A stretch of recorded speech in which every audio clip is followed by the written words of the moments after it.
agro é empresa a céu aberto. Então, o meu papel como meteorologista, inclusive, não é dizer de quem é a culpa, não. Muito pelo contrário, porque eu como picanha, eu uso meu carro, não é nada disso. Meu papel é sinalizar que algo está acontecendo e o primeiro a ser impactado no Brasil em relação ao clima é o agro. Tá aí, ó, céu aberto, né?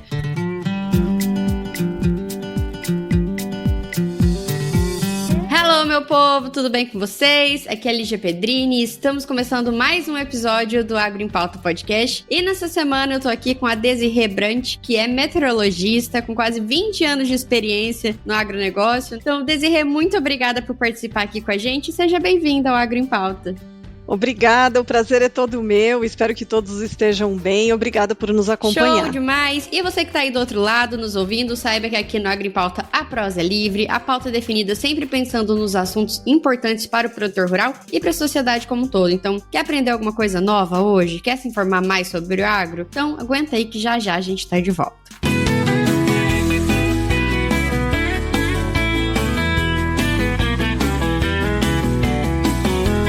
Aqui de volta com a Desirê e antes de tudo, antes da gente começar a falar e começar realmente esse bate-papo, vamos explicar para o produtor, Desirê, como são feitas essas análises e essas previsões meteorológicas? Porque o produtor é a primeira coisa que ele abre de manhã para ver como tá a meteorologia e mercado, são as duas coisas que ele abre, né? Sim, as duas coisas mais importantes, né? O clima e o mercado, né? E o clima justamente por conta do agro ser composto aí por empresas a céu aberto, né? Depende diretamente aí do clima. Bom, a gente tem para ser analisado, né? Primeiro a condição atual, também a gente analisa qual é a situação atual, até em relação às atividades agrícolas do momento, as dores, né, do produtor, de repente ele está ali no momento em que ele precisa fazer alguma aplicação e não para de chover, então a gente tem que considerar todos esses pontos, né, a situação atual, como que tá, o que o produtor quer fazer, para que ele quer saber aquela previsão, qual é o objetivo dele naquele momento, né, porque não é que a gente muda a previsão, mas a gente direciona as informações, né, e para ter essas informações, nós analisamos, aí sim, a situação atual do clima, através de dados registrados, né, nos pluviômetros, as imagens de satélite que nos mostram onde que temos uma frente fria neste momento, se a gente tem ali as instabilidades no interior do Brasil ativas, né, que possam favorecer a formação de nuvens de chuva em determinadas áreas agrícolas, o que está chegando ali pela Argentina, se tem algum sistema para avançar, né, então a gente enxerga tudo isso através das imagens de satélite que é em tempo real, o que está acontecendo naquele momento. A partir daí, entra em ação os modelos meteorológicos. O que são esses modelos, né? São equações matemáticas gigantescas que levam em consideração como dado de entrada temperatura, umidade, direção e velocidade do vento, pressão em vários níveis da atmosfera, tudo isso é considerado, né, para que essas equações matemáticas simulem o comportamento da atmosfera, né? Então, essa simulação é o tal do modelo meteorológico. E claro que a gente não olha também para esse modelo meteorológico ao pé da letra. Muitas vezes a gente tem, na maioria das vezes eu diria, a gente tem que colocar ali a nossa experiência ao longo dos anos. Nossa, o modelo está dando aqui, por exemplo, para Rio Verde, em pleno mês de julho, um volume ali de 50 milímetros. Aí você fala, opa, tem algo errado, essa época não é época para chover tanto assim, não tem nenhum sistema ali que possa provocar, porque de repente pode acontecer uma chuva anômala, né? Mas a gente analisa tudo ao redor, se tem alguma variável meteorológica que está forçando aí essa condição de alguma chuva atípica, né? Então, não basta só olhar apenas para sair dali para o resultado daquele modelo, daquela simulação. A gente também observa diversas variáveis, né? O Oceano Pacífico, como é que ele tá? Temos um Laninha ou temos um El Niño, né? E se tem um ou se tem outro, como que a atmosfera costuma se comportar nessa época do ano? O Atlântico, né? Que banha a nossa costa, ele está mais quente? Se ele está mais quente, ele potencializa as frentes frias avançando pela costa, porque água quente e frente fria, água quente é um excelente combustível para qualquer sistema que se forme ali na costa do Brasil. Essa frente fria vai fazer conexão com a umidade da Amazônia para espalhar a chuva pelo centro-oeste. Então, todos esses fatores são analisados, não somente a saída do mapa. Tanto que aqui na Notus a gente sempre fala para os nossos clientes, né? É muito importante vocês receberem os mapas, os gráficos, só que mais importante do que isso é, junto a esses mapas e gráficos, a conversa com o meteorologista. Por quê? Eu posso te entregar, Lígia, um mapa de chuva, você vai olhar para o mapa e claramente você vai identificar onde vai chover forte, né?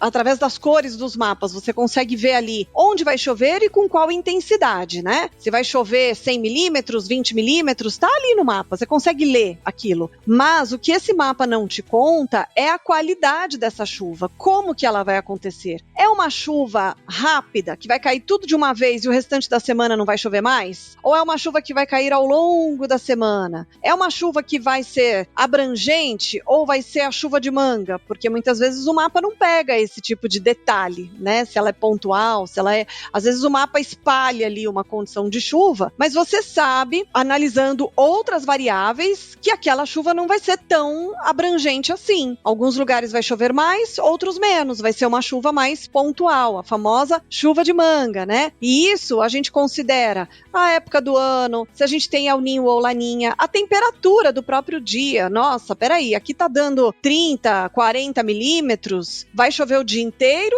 ou o sol vai aparecer, vai dar tempo de trabalhar e essa chuva só vem no fim do dia? Aí a gente olha a temperatura, mas tá passando de 30 graus aqui a temperatura. Bom, para passar dos 30 graus, o sol tem que aparecer para a temperatura subir. Então, boa parte do dia vai ser de tempo firme e essa chuva vai cair preferencialmente no final da tarde. Então, não vai ser um dia perdido, né? Enfim, todos esses detalhes a gente leva em consideração. Então, é sempre muito importante manter a conversa com o meteorologista, né? Tanto que aqui a gente tem o canal direto, né? Grupo de WhatsApp hoje em dia é o que resolve a vida, né? Então, os nossos clientes, eles têm qualquer dúvida, eles já jogam lá no grupo, a gente chama para conversar e já é muito melhor eles mostrarem as dúvidas, as dores, né? Pra gente ter ali uma sintonia e trazer a informação mais objetiva para quem precisa tomar a decisão, né? E o legal de você comentar ainda sobre isso, porque dá a entender, a gente faz um paralelo aqui, assim, as informações técnicas, elas estão ali, mas precisa de alguém para interpretar. O meteorologista é o que vai fazer isso, vai interpretar e falar, sim, olha, é isso daqui que vai acontecer. Aí pra gente poder realmente aqui na ponta tomar as outras decisões em loco e dentro de fazenda. E você comentou que essas informações, geralmente, elas vêm de um lugar maior, de informações maiores. E a gente tá vendo um advento muito grande nas propriedades de estações meteorológicas em propriedades. Esses dados, eles são públicos ou são privados? Vocês conseguem ter acesso a esses dados? Não, esses dados eles são privados, tem os públicos também, né, de diversos centros de meteorologia, né, de instituições, mas o interessante é que tudo isso fosse colocado numa rede, porque quanto mais pluviômetro a gente tiver espalhado, melhor a gente vai ter uma informação melhor de como que realmente está acontecendo essa chuva, né? Só que assim, é bom lembrar que estação meteorológica, ela apenas te conta o que foi registrado, o quanto choveu, o quanto vai chover, isso a estação não te dá, a não ser que você alimente com aquele seu dado, daquele seu pluviômetro, algum modelo meteorológico, que daí ele vai trabalhar de acordo com os dados da sua fazenda. Mas esses modelos de previsão extremamente regionais, eles têm um risco de erro muito maior, né? Porque é muito pontual, né? E a atmosfera, gente, é muita pretensão. Nossa, a gente querer acertar quanto vai chover ali na esquina. Então, e dependendo da época do ano, então, nem se fale. Dependendo da época, do lugar, então, misericórdia. Do lugar, nossa, não, basta. Quantas palestras que eu já fui, né, que eu viajei, que encontrei produtor rural para conversar. Olha, eu perdi as contas de quantos produtores chegam para mim relatando. Zirê, você podia me explicar? Tem um lado da minha fazenda que chove e do outro não chove. Normalmente a chuva vem por ali, para ali, chove chove ali, não vai mais. E normalmente tem uma explicação para aquilo, que na maioria das vezes é o relevo, é mais uma questão orográfica, a chuva acaba caindo ali naquela região, porque provavelmente a outra região pode ser um pouco mais alta, acaba barrando ali aquela área, né, de instabilidade que fica presa em uma determinada região. Enfim, tem diversas explicações para essas questões mais relacionadas ao relevo daquela região, né? A umidade, se tem um rio, se tem enfim, tudo isso influencia no comportamento, a não ser que você tenha uma bela de uma frente fria que organiza uma grande área de chuva e que varre toda aquela região. Quando é chuva de manga, de fato, algumas fazendas têm sim uma característica muito clara de chove num lugar e não chove em outro, e é sempre o mesmo lugar. Então, imagina você ter um pluviômetro nessa fazenda, aí o pluviômetro está justamente onde chove, ou justamente onde não chove, e aí, qual que é a previsão para essa fazenda quando você vai alimentar um modelo, para ter a saída daquele modelo ali? Ele vai encarar que é uma região seca, não, mas espera ali do outro lado chove, entendeu? Então é muito difícil a gente ter esse detalhamento, né, de pegar o dado daquela região e tentar simular e fazer, e criar aquilo, fazer daquilo um resultado, né, eficiente para sua fazenda. Por isso que o ideal é sempre conversar com um meteorologista. Claro que hoje em dia os produtores rurais eles têm acesso a diversas informações, tem muita informação gratuita, né, muitas plataformas, então e ele precisa daquilo de forma bastante eficiente, instantânea, né, ele acorda, ele quer saber como que ele vai trabalhar hoje, como é que vai ser hoje o dia na fazenda, né, então ele precisa de uma informação rápida. Ao mesmo tempo, para algo de um prazo um pouco maior, médio, longo prazo, aí é muito importante, né, que tenha conversa com o meteorologista, né, porque também tem a questão do modelo. De repente, existem diversos modelos também, gratuitos inclusive, que funcionam muito bem para uma região e não funcionam tão bem assim para outra região, né, e isso, normalmente, os meteorologistas sabem escolher qual o modelo que está melhor, ou o modelo que está se comportando melhor nos últimos dias, né, então, tudo isso também é bastante importante considerar. Na minha cabeça, você vai falando, eu vou traçando um paralelo muito forte na parte agronômica, que é análise de solo. A gente tem análises específicas para regiões específicas, para tipos de solo específicos. Então, tem tabela do Cerrado, tem a tabela de São Paulo, tem a tabela do Rio Grande do Sul. Nossa, eu imagino. Então, é mais ou menos isso. Os modelos, eles seguem realmente esses padrões e são adequados mais para alguma região. Isso é bem legal de entender. Eu imagino.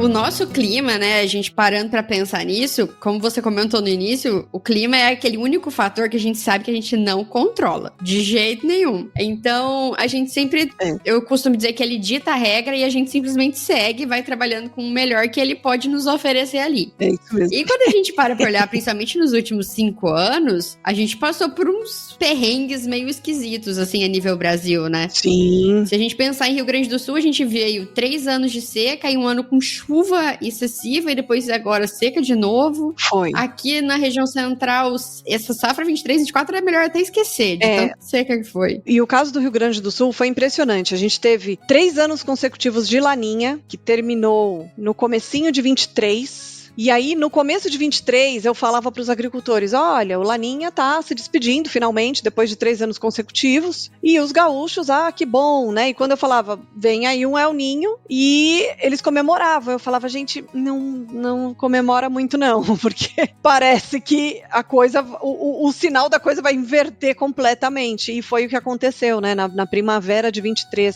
o Rio Grande do Sul já enfrentou problemas com excesso de chuva, e aí, no outono, naquele fatídico maio, né, de 2024, o El Ninho já terminando, tá? O El Ninho já estava chegando ao fim, mas ele ainda deu o último suspiro dele e foi daquela forma provocando aquele absurdo de chuva no Rio Grande do Sul e que tem produtor rural até hoje sofrendo as consequências, né? Nossa, depois disso, o que eu vi de produtor falar, eu tenho para plantar aqui pedra, como é que eu vou plantar na pedra? Tipo, né, é muito complicado, né, o que o clima proporcionou nesses últimos anos. E aí, ao mesmo tempo, aqui no centro do Brasil, a gente teve essa última safra que começou muito bem, ela, né, deu uma atrasadinha ali, mas aí a chuva veio, foi ficando encorpada, em outubro veio bem, a primavera foi legal. Quando chegou o verão, falou, não, peraí, vamos botar uma emoção aqui. Tirou a chuva em fevereiro.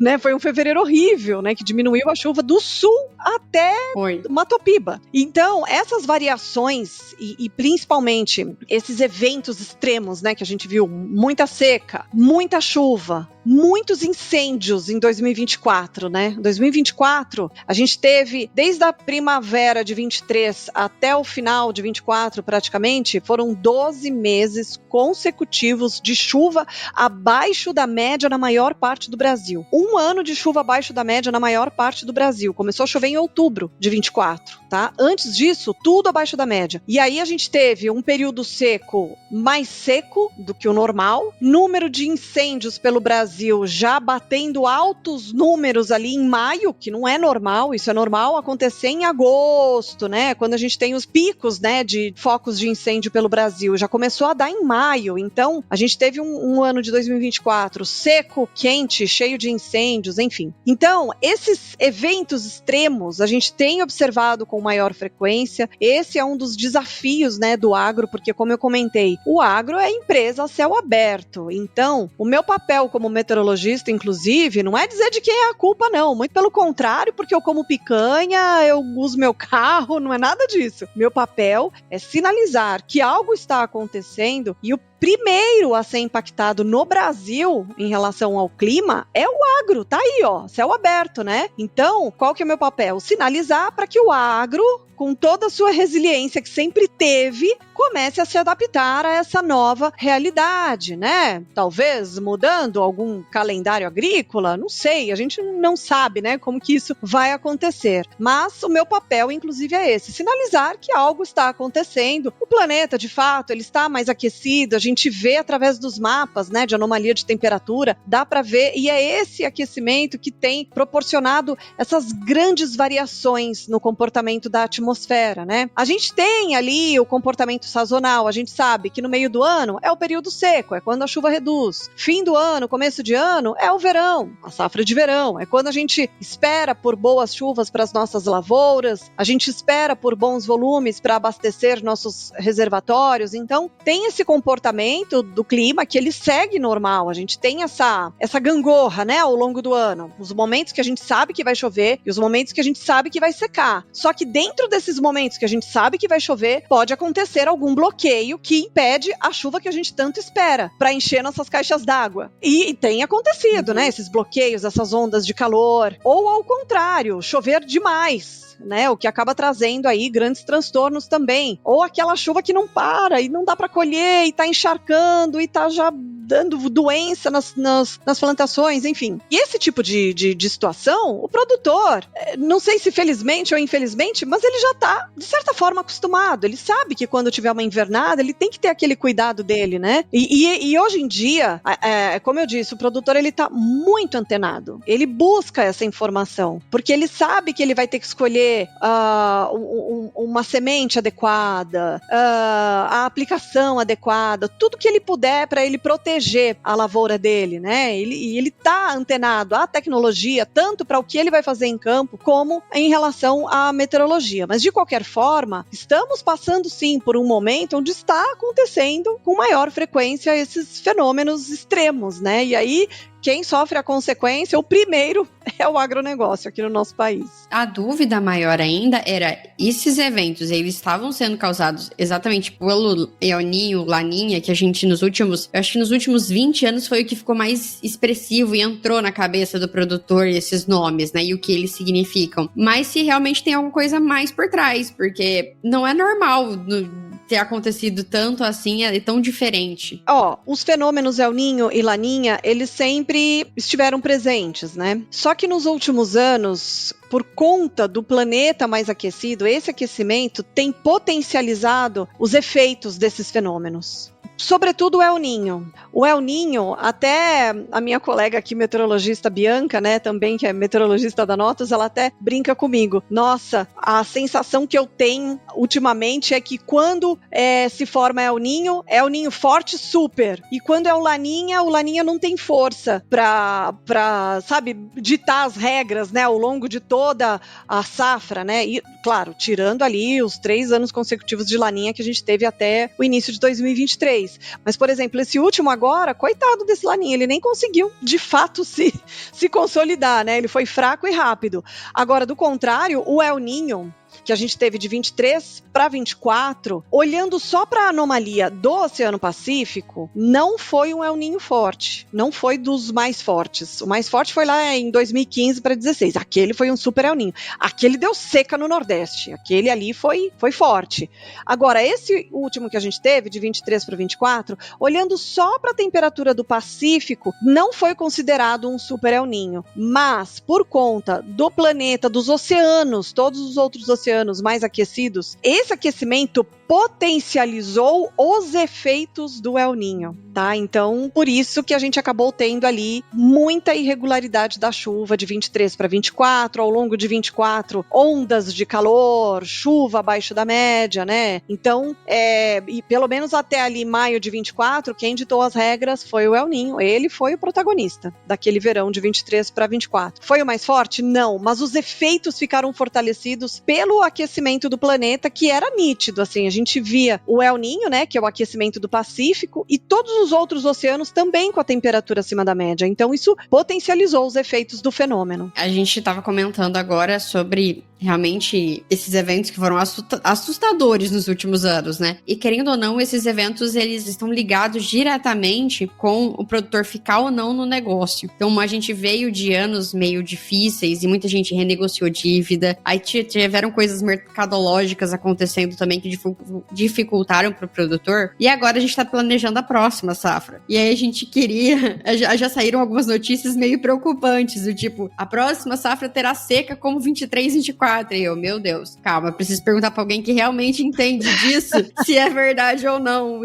Como a gente começa a se preparar, se tem alguma previsão já se estabelecendo aí. Olha, vai ser um ano desafiador no seguinte sentido. Não temos mais o Laninha, como eu disse, foi muito fraco. Agora a gente está numa fase de neutralidade climática, tá? De acordo com o último relatório do NOAA, que saiu na semana passada, acabou o período de Laninha. Agora é uma condição de neutralidade, ou seja, sem Laninha, sem El Niño e com um leve aquecimento ali no Pacífico, mas que não configura nenhum fenômeno por enquanto. E essa neutralidade, ela vai persistir agora no outono e no inverno também. Para o segundo semestre, o que a gente pode esperar? Por enquanto, não dá para bater o martelo a respeito de nada. Quando a gente olha para as probabilidades dos modelos do NOAA, tá? Eu tô falando do NOAA porque quem sou eu na fila do pão para contradizer, né, o Centro Norte-Americano de Clima, né? Como é que eu vou, né? Então, o relatório do NOAA, ele dá como maior probabilidade, ainda que seja um pouquinho menor em relação ao outono e inverno, a maior probabilidade ainda está para neutralidade, a segunda maior probabilidade para um resfriamento, ou seja, Laninha, e a menor probabilidade é que se torne um El Niño até o fim do ano. Só que a gente ainda está aguardando para bater esse martelo não, mas começar a ter uma direção do que realmente deve acontecer no segundo semestre, porque nessa época do ano existe algo chamado barreira da primavera do hemisfério norte. E nesse momento, principalmente agora entre março e abril, os modelos de previsão, eles ficam um pouco desestabilizados, eles não acertam muito uma previsão de longo prazo, por conta da tal da barreira da primavera, que eles chamam assim. Passado esse momento, a gente já começa a ter um ajuste melhor desses modelos de previsão de longo prazo, e aí sim a gente consegue enxergar melhor um horizonte para o segundo semestre. De qualquer forma, o que nós temos em mãos agora de informação para o segundo semestre? Neutralidade. O que significa neutralidade? Por enquanto, não tem nenhuma forçante que eu possa falar assim, a chuva da primavera vai adiantar, ou a chuva da primavera vai atrasar. Não tem nada que eu possa dizer, existe aqui um vetor dizendo, tá? Se tivesse um Laninha persistindo, agora, por exemplo, aí eu levantaria esse risco, o Laninha está persistindo, vai atrasar a chuva do início de safra para o centro do Brasil de uma forma geral. Não tem mais Laninha, é neutro e ainda não dá para dizer o que vai ter no segundo semestre. Por enquanto, neutro. E o neutro diz o quê? A chuva deve chegar ali num período normal, ali, outubro, a gente já começa a ter alguma chuva. Inclusive, os modelos mais estendidos neste momento, e que é um momento que eu falei que pode mudar alguma coisa, estão apontando para a chuva ficando encorpada já em outubro, chegando naturalmente. Agora, ao longo da próxima safra, o desafio maior vai ser, nós meteorologistas também, tá? Encarar essas variabilidades que podem acontecer com muita frequência. Por quê? Quando se tem uma safra com El Niño, a gente já sabe que o vetor é o quê? Chover no sul e risco de seca no nordeste, no Mato Piba. Quando se tem uma safra de verão com... E outro detalhe que ninguém fala muito. Quando se tem uma safra de verão com El Niño, é chuva no sul, seca no nordeste e risco de irregularidade no sudeste e centro-oeste. A qualidade da chuva muda, é uma chuva mais pontual. Dificilmente a gente tem chuva parelha nessa época do ano, quando se tem o El Niño. E quando tem Laninha, qual vetor? Né? Claro que não é ao longo de todo o verão que fica dessa forma, mas a gente sabe que a maior parte da estação se comporta dessa forma. Quando se tem Laninha, e o risco é de seca para o sul e há uma grande chance de ter uma chuva boa para o Mato Piba. E para o sudeste e centro-oeste, risco de invernada, quando se tem Laninha. Então a gente tem alguns cenários. Claro que ocorrem as variações, né? Em algum momento a gente fala, cadê o Laninha?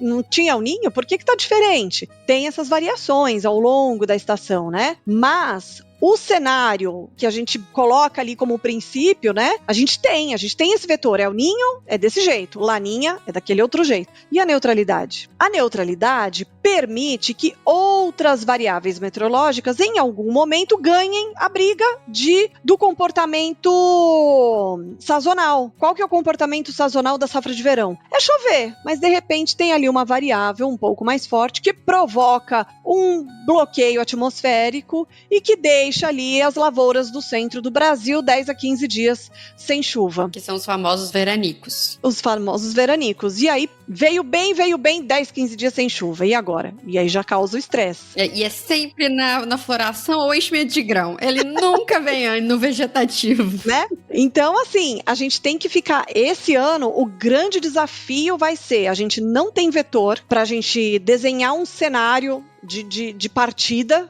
Que seria, El Niño, vai chover no sul, seca no nordeste, ou ao contrário. Não tem esse cenário por enquanto. O que tem é a neutralidade. A neutralidade significa tudo indo bem, tudo dentro do normal? Não, a neutralidade significa que não tem nada forçando um atraso de chuva no início da estação chuvosa, mas por outro lado, ela abre espaço para outras variáveis atmosféricas em algum momento se sobressair. E o sobressair a uma condição que é natural da época do ano. O natural do verão é o quê? Chover no sudeste, no centro-oeste, a chuva chega no Mato Piba. Mas aí vem uma variável que gera um bloqueio ali no Pacífico, e o bloqueio do Pacífico impede o avanço dos sistemas para o Brasil, e os sistemas não avançando, a área de alta pressão passa a tomar conta do país, inibe a chuva, e aí pronto, acabou. A gente já tem ali 10, 15 dias sem chuva, e já mexeu com o mercado, já mexeu. Já ficou todo mundo louco, já tá todo mundo fazendo hedge. Isso que eu tô te falando, Lígia, não é uma previsão, tá? Uhum. É um risco, é um risco que eu tenho que levantar historicamente. Quando se tem um ano neutro, a atenção com o monitoramento da previsão é muito maior, porque o desafio é muito maior, né? A gente não tem ali um padrão característico, a gente tem um padrão que só tem por enquanto a gente só tem uma variável a seguir, o que é normal acontecer no verão. De repente tem alguma variável que vem lá do Índico, do Oceano Índico, alguma instabilidade que cria ali uma condição de bloqueio atmosférico, dá uma secada no país, secou o Brasil em fevereiro, temperatura explode, vai lá no alto, né? Então, assim, esse verão eu acho que vai ser bem desafiador, por conta disso, por conta dessas variações que elas não persistem por muito tempo, elas são rápidas, mas são capazes de causar aí, né, um dano, uma tensão maior, né, pro agronegócio, tá? Sim. Então, é muito melhor a gente já saber que, esse ano vai ser de laninha. Poxa, então o Sul já sabe que ele tem um risco ali de seca. Vamos fazer seguro. Ele vai escolher uma semente adequada para esse tipo de situação. Por exemplo, ele começa a querer se proteger de alguma forma porque ele já tem ali no horizonte dele o risco. Poxa, eu tenho um laninha instalado, eu posso ter seca, né? E o Sudeste e Centro-Oeste tem risco de invernada esse ano. Opa, vamos escolher uma semente adequada, uma aplicação adequada, vamos se proteger aqui, porque, esse ano tem esse... Agora, esse ano, qual que é o risco? A gente não sabe. Reza para todos os santos e pede a bênção de todos eles. Entendeu? E assim, a gente tá falando bastante de Brasil, mas como a gente comentou, outras coisas no mundo afetam muito a questão mercadológica nossa. E o clima, principalmente agora, safra Estados Unidos, pega muito. Então até eu queria tirar uma dúvida com você, Desirê, como que estão as previsões aí para essas regiões produtoras? Porque a gente sabe, Estados Unidos é grande produtor, China é grande produtor, Ucrânia é grande produtor, e Sim. Tem as questões mercadológicas acontecendo aí. E agora tá todo mundo de olho na safra americana. Mas tá todo mundo de olho na safra americana, porque querendo ou não, o Brasil, a gente fala de soja, milho, algodão, é pautado lá na Bolsa de Chicago. Então a gente tem que olhar pra eles pra ver como é que vai ser o nosso futuro também.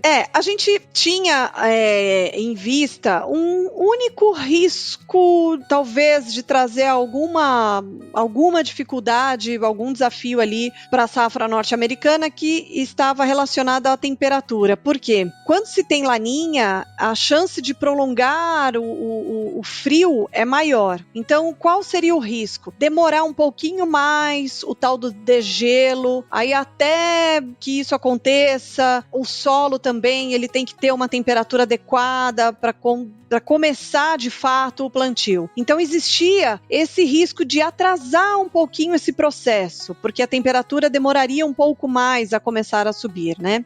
Até semana passada ainda estávamos registrando temperatura negativa, mas isso principalmente nos estados mais ao norte, né? Uhum. Nas áreas mais ao sul do cinturão, aos pouquinhos essa temperatura já está se regularizando, e a temperatura do solo também, né? Você sabe melhor do que eu, mas também já começa a ficar mais adequada para o início do plantio. Talvez a gente tenha algum leve atrasozinho ali nesse processo nas áreas mais ao norte ali do cinturão, para o plantio do milho, tá? Mas até o final do mês, a expectativa é que a temperatura, e aí eu tô falando da temperatura da atmosfera, ela já esteja um pouco mais alta. Aí vem o processo, de fato, do degelo, e depois disso o processo da temperatura do solo aumentar e se tornar adequada ali para eles começarem o plantio.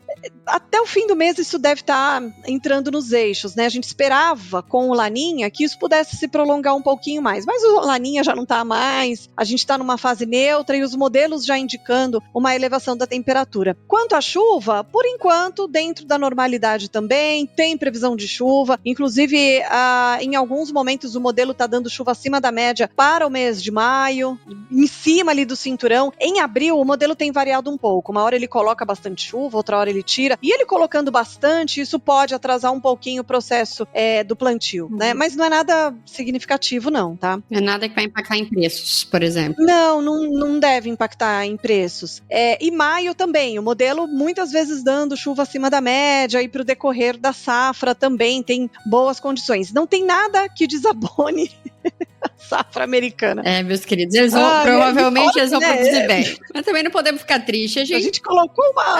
A gente colocou uma esperançazinha ali na temperatura, mas vai normalizar já, então nada que traga um grande impacto. A gente também não pode ficar muito triste, porque esse ano a nossa produção de safra superou aí os recordes, acho que ajudou a tapar o buraco que ocorreu na safra anterior, né? Sim, e tá chovendo agora em abril, esses últimos dias, o Centro-Oeste tem Tem cliente nosso em Formosa, o Rodrigo, em Formosa, por exemplo, que ele mandou esses dias um vídeo antes de ontem, chovendo uma chuva chovida ali, né? Ou seja, tem chovido e tem salvado aí muitas lavouras de milho segunda safra. Por quê? Com aquela parada da chuva em fevereiro, nossa, a pergunta que eu mais recebia é: e agora? E a segunda safra? O que eu faço? O que eu vou fazer? Calma, gente, que deu esse bloqueio agora, mas deve voltar a chover. Claro que a gente tá falando de chuva de abril. Chuva de abril não é comparável à chuva do auge do nosso verão, mas é uma chuva que salva, sim, e que dá ali.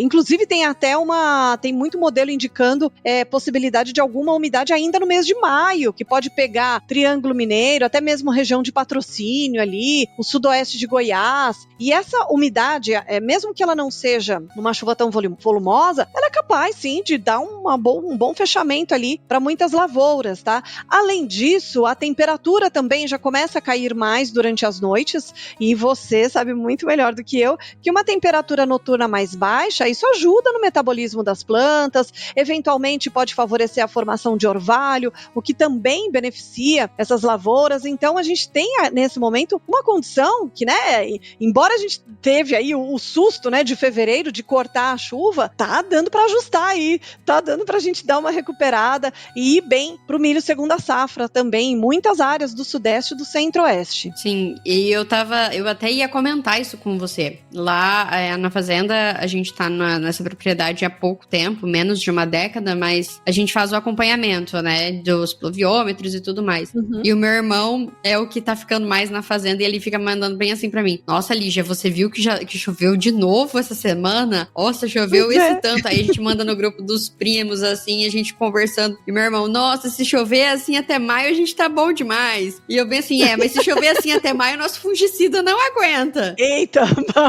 aí a gente entra pro outro lado. Tá vendo? É sempre uma balança ali. Vai produzir, mas e o grão avariado? Como é que vai ficar? Então a gente fica nessa gangorra sempre, né? Sempre com emoção, né? Nunca é fácil, nunca é um mar de rosas pro produtor rural. Não. A gente entra nessa profissão já sabendo que os cabelos vão ficar brancos, haja botox pra quem faz botox. E o cobertor é curto, né, Lígia? A gente cobre um lado, descobre o outro, aí cobre o outro e descobre o lado. Exato. Mas eu acho que a gente teve um papo muito legal e cobriu realmente bastante coisa que o produtor realmente fica em dúvida, porque a gente fica sempre nesse momento de incerteza de como é que vai ser. Porque, como você falou, se vai invernar mais, então eu tenho que investir mais em fungicida. Um ano mais de seca, geralmente tem mais problema de praga, então eu tenho que cobrir aqui, talvez pegar uma aplicação a mais aqui para garantir o preço dessa aplicação para praga. Então, vou investir em um material que tem resistência seca ou não? Então, a gente sempre olha muito para isso nas tomadas de decisão.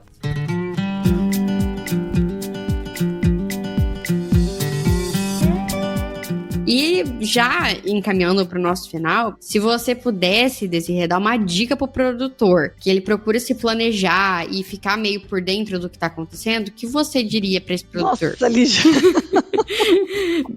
O que eu diria para esse produtor?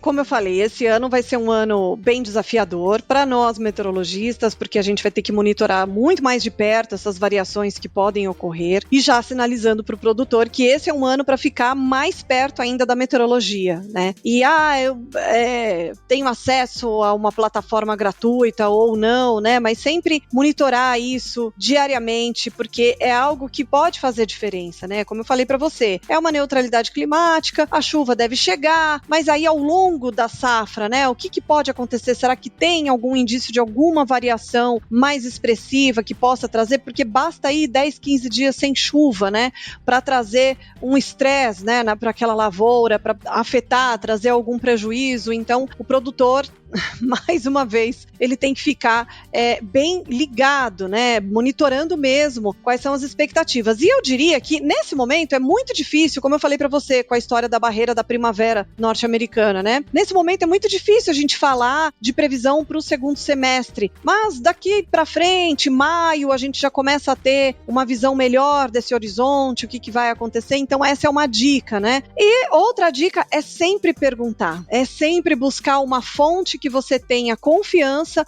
para perguntar, porque o que mais tem por aí é informação e muitas vezes desencontradas, às vezes uma informação que é só para gerar transtorno, enfim, gerar clique, né, que a gente fala, e aí acaba gerando um nervoso desnecessário, né, para o produtor rural. Então, o ideal é que sim, que ele tenha acesso a diversas informações, mas sempre perguntar, nossa, é isso mesmo? Tá falando que vai dar El Niño? Será que é isso mesmo? Deixa eu falar com alguém de confiança para ver se é esse mesmo fenômeno que vai estar vigente durante a minha safra, se eu corro de fato algum risco. Quando vem aquelas notícias escalafobéticas, o frio, a maior onda de frio, o ar polar que vai dar geada na Bahia, né? Nossa, direto eu recebo esses vídeos falando desse tipo de coisa escalafobética. Eu falo, não, calma, pelo amor de Deus, isso não é verdade. Então sempre buscar uma fonte de informação que você tenha confiança e fica ali, gruda no meteorologista. Já chama pra tomar um café, faz uma amizade. Isso, gruda no meteorologista. Muito bom. Desirê, olha, eu queria agradecer demais a sua participação aqui no Agro em Pauta, por ter vindo, compartilhado um pouco da sua experiência, do seu conhecimento com a gente. Eu fico muito feliz por você estar aqui, porque uma pessoa com o seu renome está participando aqui com a gente, acreditando no projeto. Eu fico muito feliz mesmo. E até queria deixar já para o pessoal que quer te acompanhar, quer saber mais, quer estar pertinho ali de você, às vezes tirar alguma dúvida. Quais são as suas redes? Como o pessoal consegue entrar em contato com você? A minha rede social, ela é muito pessoal, ela é aberta.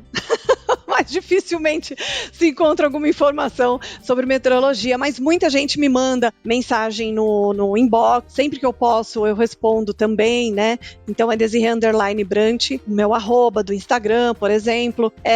Tem também o meu LinkedIn, que tem gente que entra ali, conversa, pede alguma explicação. E tem a Notus, que é a empresa que eu sou sócia, né? Que é a Notus Meteorologia, que é NOTTUS. Tem o site da Notus, que lá você tem o contato, né? Para entrar em contato com a gente, se quiser um projeto um pouco mais aprofundado, para acompanhar a sua lavoura, para acompanhar, enfim, a sua tomada de decisão. Tem muito cliente aqui que toda semana recebe um vídeo com todas as informações para a próxima semana e para 6 semanas consecutivas. Depois tem um vídeo mensal ou até live que a gente proporciona para os nossos clientes. E acho que o principal, o canal direto com o meteorologista, que é através do WhatsApp, né? O WhatsApp tá ali 24 horas. Choveu, eu recebo vídeo de chuva. Tem alguma dúvida, eles perguntam. E se eu vejo que é uma dúvida um pouco mais complexa e que precisa de uma informação um pouco mais detalhada, eu falo, gente, vamos chamar aqui vamos fazer uma videochamada e conversar? Porque isso aqui eu preciso explicar de uma forma um pouco mais detalhada, né? Então, essa conversa a gente sempre tem também, o canal aberto com os nossos clientes. Então, é dessa forma que eu atendo o agro. E de vez em quando, passeando, fazendo palestra, indo aí a campo, que é muito legal. Eu sempre volto com a bagagem mais cheia quando eu vou a campo. Bom demais. E pessoal, vocês depois fiquem ligadinhos que na descrição do programa a gente vai deixar todas essas informações para vocês poderem entrar em contato com a Desirê. Então, mais uma vez, muito obrigada, Desirê, por estar aqui com a gente. E, pessoal, obrigada a vocês por ouvirem até aqui. Não se esqueçam que toda semana a gente tem um programa novinho para vocês aqui no Agro em Pauta, para vocês não perderem. Inclusive, assinem o podcast. A gente está em todos os agregadores de podcast, Apple, Spotify. E quem sabe, quando você estiver ouvindo, a gente não esteja já aí no Deezer e nos demais também. Acompanhe os outros podcasts da casa, como o Agro Resenha, que é o primeiro podcast de agronegócio brasileiro, o Baseado em Fatos Rurais, que é o primeiro podcast de storytelling do agro no Brasil, o Brasil que Produz, que é uma série itinerante do Agro Resenha, que tá no YouTube também, tem séries, temporadas, o AgroTech, para ficar por dentro de tudo que acontece na tecnologia do nosso agro. Então, tem muitos produtos, muitos podcasts para vocês poderem acompanharem e ficarem por dentro. Sigam as nossas redes sociais, entre no nosso WhatsApp, no Telegram, e se vocês tiverem alguma sugestão de pauta, vocês podem mandar tanto na minha DM do Instagram, @LigiaPedrini, como também agora no Instagram do Agro em Pauta, que a gente tem um Instagram próprio. Olha só, estamos evoluindo. Olha que chique. Que é o @Agro em Pauta Podcast. E é só para lembrar a todos vocês, nunca, jamais apostem contra o agro. Então é isso. Obrigada mais uma vez, Desirê. É isso aí. Eu quem agradeço muito, adorei o bate-papo aqui. Muito legal, né? A gente expor as ideias aqui e sempre que eu puder, pode me chamar. Se precisar de alguma coisa, tiver alguma dúvida, me chama que eu venho aqui pra gente bater um papo. Show de bola. Então é isso. Até mais, pessoal. Tchau, tchau.